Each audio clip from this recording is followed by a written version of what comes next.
பிரதமர் மோடி அவர்களே, தமிழர்களையும் தென் மாநில மக்களையும் இரண்டாம் தர குடிமக்களாக பார்க்குறீங்க.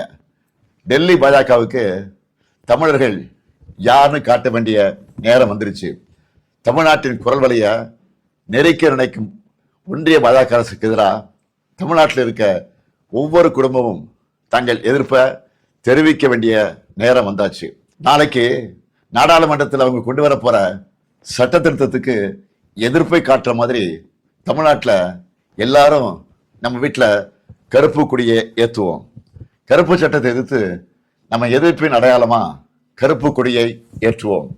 இந்தியாவை இருண்ட காலத்திற்கு அழைச்சிட்டு போற எதேச்சதிகார பாஜக அரசுக்கு எதிராக கருப்பு கொடி ஏற்றுவோம். இது தமிழ்நாட்டுக்கும் டெல்லிக்குமான தேர்தல் என நான் சொன்னதை பாஜக தொடர்ந்து நிரூபிக்குது.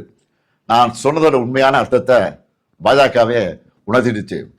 அவங்களுக்கு தமிழ்நாடு முன்னேறக்கூடாது, தமிழ்நாட்டை சார்ந்தவங்க குரல் கூட நாடாளுமன்றத்தில் ஒழிக்கக்கூடாது. அதுக்கான சதி திட்டத்தை சட்டமாகவே கொண்டு வராங்க. சதியை எப்படி சட்டமாக ஏற்க முடியும்? கருப்பு சட்டத்துக்கு எதிராக கருப்பு கொடி ஏற்றுவோம். ஒவ்வொரு வீட்டிலும் பொது இடங்களையும் ஏற்றுவோம்.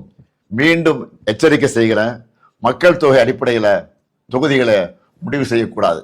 கருப்பு சட்டத்தை நிறைவேற்றக்கூடாது. 8 கோடி தமிழர்களின் ஒற்றை கோரிக்கை இது. அரசியல் எல்லைகளை கடந்து தமிழ்நாட்டின் உரிமையை காக்க தமிழ்நாடே ஓங்கி ஒலிக்கட்டும்.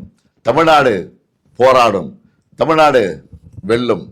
வெல்வோம் ஒன்றாக.